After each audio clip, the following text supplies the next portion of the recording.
Okay, so tell us a little bit about the establishment of the BAE, Harry. About Bureau of Agricultural Economics. Well, we had a very forward-thinking Labor government during the war.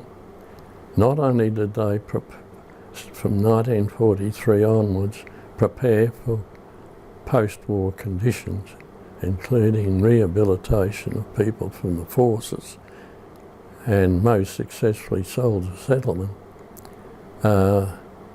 I think they brought in people during the war, mainly from banks in Sydney, I think, including John Crawford, later Sir John Crawford, who founded the Bureau of Agricultural Economics and later went on to run primary industries and then form the Department of Trade, which he headed.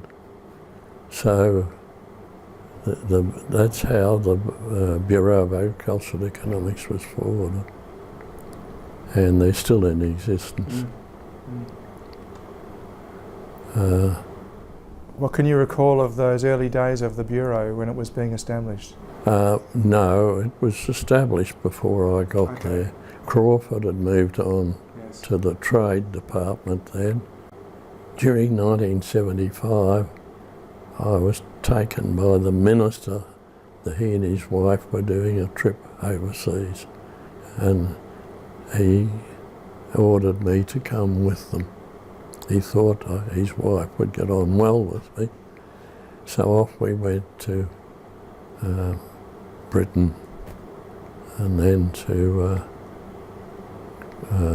Italy, Greece, France, Italy, Greece, then to Tehran when before the Ayatollah took over, of course. And what was the purpose of the trip? What was the aim of the trip? Just to study various things, and he did work hard. I arranged, through a friend, I had a contact in England who arranged a program for them. It was done very well. I stayed in Victoria House while Smith and his wife went off on this tour, and it was to agricultural enterprises. I joined them in Scotland and worked my way south with them, including a visit to J.B. Eastwood, the Chicken King of England. And then we went to Tehran with the guests of the government. The Shah was still in power. And from there we went to Jordan, and that's where the minister was young, rather rash, and he was in shorts. And I tried it. We were in Beirut airport.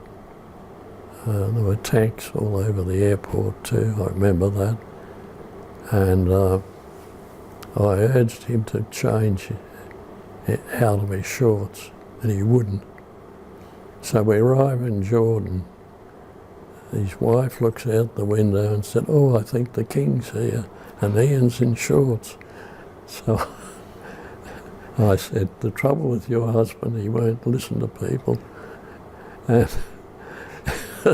I strode down in my blue suit and asked them not to take pictures of him in his shorts. Anyhow, we were treated royally. We had a motorcade of 3 Mercedes-Benz following a police car with Smith in the first one, me in the second one with the head of land management, and the third one was Jenny, the wife, with a very smart Jordanese woman. And we were taken out to Roman ruins, and then Ian and I were taken for an audience with the king's brother. We went out, the police handed us over to the army. We went through these gates, up a hill with a lot of little palaces, and we had an audience with the king's brother. The king was away, and he was relaxed, just in his shirt and slacks. Yes. And we talked for quite a while, and then that was that. Very interesting.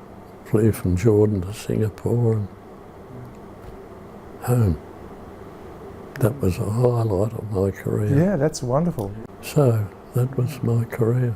But I haven't had much to do with agricultural economics since I retired.